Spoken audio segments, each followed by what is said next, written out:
Baik pemirsa YNTV dimanapun Anda berada, khususnya bagi Anda yang tengah menyaksikan program Bedah Buku, kali ini buku yang luar biasa, Kun Fayakun for Business. Kita masih bersama saya Hamdan Kafi dan juga Ustadz Tarmizi di sini. Setelah kita nukil berbagai kisah testimoni dari bahkan beberapa orang pengusaha sukses yang memang melibatkan faktor Allah dalam bisnisnya, meninggalkan semua metode-metode bisnis konvensional yang bisnis hanya bisnis dan keuntungan tanpa mengindahkan bahkan etika seorang muslim seperti ini. Dan ternyata bisnis melibatkan kaidah-kaidah keagamaan, ternyata it works gitu loh Mas, dan memberikan justru keberkahan yang luar biasa semacam sebenarnya itu. sih konsep Islam luar biasa ya, bahwa bagaimana Rasulullah SAW itu mengajarkan muamalah itu sebenarnya bisnis konvensional itu sebenarnya bagus, cuma memang bedanya kan dia tidak melibatkan hati, tidak melibatkan ruh di situ. Jadi cuma sebagai sebuah, yalah lu kerja, gua kerja, selesai, kan gitu doang, target selesai, udah selesai. Artinya diiniin. Sebenarnya kan bagaimana Rasulullah itu mengajarkan itu sangat luar biasa.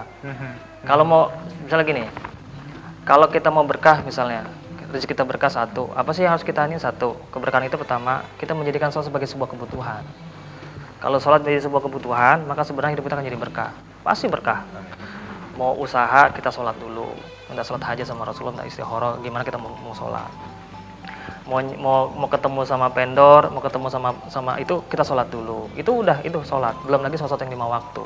Lapor dulu sama Allah, itu udah inilah, sudah. Jadi selalu melibatkan faktor Allah dalam segala urusan muamalah bisnis ini. Kan simpelnya Bismillahirrahmanirrahim. Awali sesuatu dengan Bismillahirrahmanirrahim, maka akan menjadi sebuah ibadah. Amin. Bedanya di situ saja tuh. Yang kedua sebenarnya jaga lisan. Jaga lisan, terus jaga hubungan dengan orang tua, terus harus jujur. Itu sebenarnya Rasulullah tuh udah ngajarin kayak gitu. Gimana bisa harus jujur juga harus diajarkan sama Rasulullah.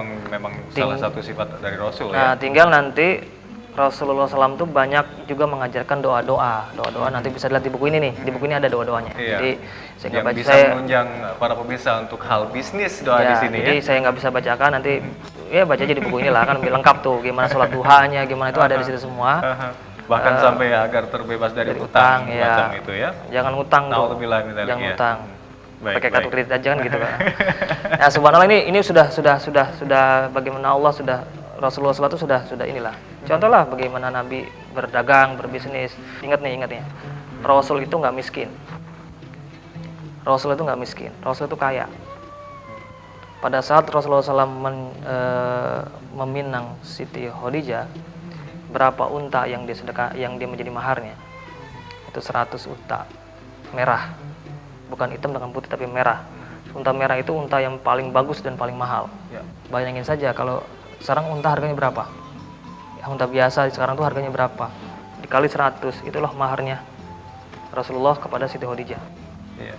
Tapi kalau itu jadi sunatullah kan jadi repot juga, nggak pada kawin-kawin juga. Makanya Rasulullah SAW pada saat salah satu sahabat tidak punya mahar, maka dikasih cuma cincin dan juga baju besi, diiyakan sama Rasulullah bahwa mahar itu pun juga boleh. Halal ya.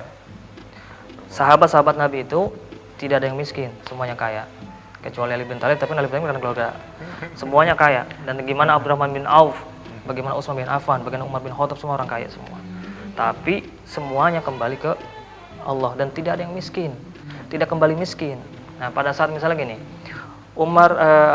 Abdurrahman bin Auf pada saat mereka mau ke hijrah, itu yang paling ditanya siapa yang mau sedekah.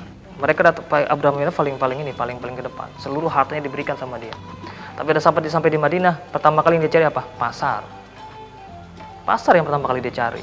Ngapain dia di pasar? Mau dagang, mau bisnis, kaya kembali dia. Jadi sebenarnya kita ini sebenarnya kalau secara literatur tentang sahabat-sahabat Nabi itu udah biasa. Oh, kalau Abu Bakar sih kaya ya wajar lah, sahabatnya Nabi, dekat sama Nabi. Oh, Umar bin Khattab mah kaya, nggak ada masalah lah. Tapi ini terjadi di zaman-zaman kita nih, orangnya masih pada hidup, belum pada meninggal. Bisa ketemu. Nah, ini orang hanya sebagian kecil melakukan apa yang dilakukan sama Rasulullah. 1, dia cuma ngajakin sholat karyawannya. 2, dia ngajak karyanya untuk berbuat baik. Terus semua sampai dia pun mengalir rezeki yang halal. Bikin rumah tahfiz dan lain sebagainya. dia pun tetap berkah dan tidak ada yang miskin, mereka semua kaya semua.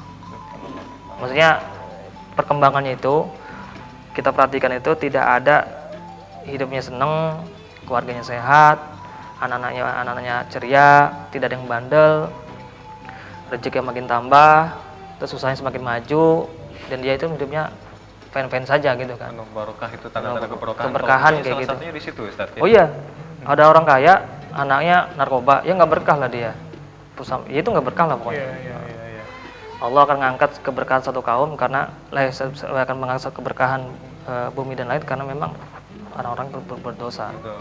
Kayak gitu. Baik, dari semua testimoni yang ada di sini, ternyata para bisnismen di sini semuanya mereka menerapkan etika bisnis sebagai seorang muslim, di mana memang kejujuran disidik di sini, tanggung jawab, amanah, dan apalagi sangat jauh Iya. dari unsur penipuan di situ Penipuan, Ustaz ya.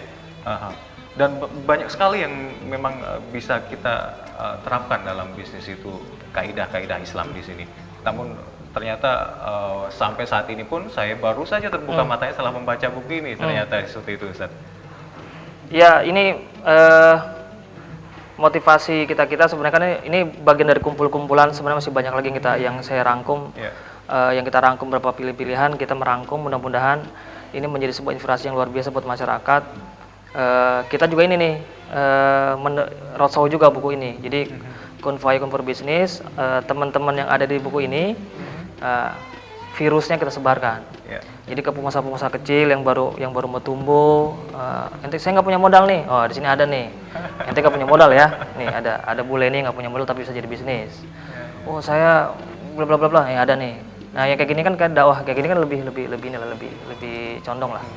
Semoga para pemirsa yang memang mau berbisnis, memulai usahanya dan mengalami kendala apapun, semoga bisa terinspirasi dari berbagai macam kisah testimoni di sini ya. Insya Allah. Mulai dari yang tidak punya modal, yang punya modal tadi aset akhirnya jatuh Jatuh, karena bisa. asetnya semua harus disita oleh. Ya pokoknya yang baru memulai bisnis bisa belajar salah satu kisah sukses bagaimana teman-teman di sini bisa membangun. Iya. Yang bisnis jatuh, nah bagaimana caranya dia tahu orang yang sudah jatuh bisa bangun. Jangan jatuh nggak bangun-bangun, repot nih. Terus bagaimana dia orang yang bisnis nggak punya modal, di sini juga ada orangnya. Bagaimana dia dari dunia hitam sampai pernah dari dunia hitam berbuat dosa, bla bla bla bla sampai dia taubat dan sekarang dia menjadi pengusaha furnitur yang sukses kayak gitu. Alhamdulillah. Semua tips-tipsnya secara tidak langsung dapat kita dapatkan secara gratis dari kepemilikan Anda buku ini. Di mana Ustadz para pemirsa YNTV ini bisa mendapatkan buku ini Ustadz? Buku Kun for Business ini diterbitkan oleh Samil. Syamil. Samil nanti insya Allah dia bisa beli online di dakushop.id atau .com. Juga bisa dapatkan di toko-toko buku seperti Gramedia dan yang lainnya. Baik, itu tadi pemirsa, jika Anda masih berkeinginan untuk tidak kehabisan buku ini, untuk cepat segera memiliki buku ini di Daku Shop dan juga website dari Darul Quran tersebut ya Ustadz ya. Okay. Dan Ustadz kita di penghujung segmen kali ini bisa memberikan kesimpulan terakhir mungkin di segmen ini. Kesimpulannya gini ya, bahwa segala sesuatu pekerjaan jangan lari dari Allah. Libatkan Allah dan libatkan Allah. Kalau kata Ustadz Mansur, Allah dulu, Allah lagi, Allah terus. Itu ya Ustadz ya, selalu melibatkan faktor Allah di setiap faktor dan sisi kehidupan kita. Efek dahsyat ibadah ternyata sangat berdampak pada kesuksesan kita dan tambah berkah pula Ustadz, semacam itu Ustadz. Baik Ustadz, terima kasih sekali. Sama-sama. Dan sangat berinspirasi pemirsa dan saya sendiri di sini. Semoga cepat dipublish untuk yang sequel buku keduanya nanti dari Kun Bisnis ini. Dan sukses Ustadz. Masih banyak. Amin Ustadz. Demikian tadi pemirsa program Bedah Buku kali ini bersama saya Amar Kaitwi dan juga Ustadz Tarmizi hadir di sini. Semoga perbincangan Bedah Buku kali ini bisa memberikan maslahat dan manfaat bagi Anda semua. Akhirul kalam, wabillahi taufiq wal hidayah. Wassalamualaikum warahmatullahi wabarakatuh. Waalaikumsalam.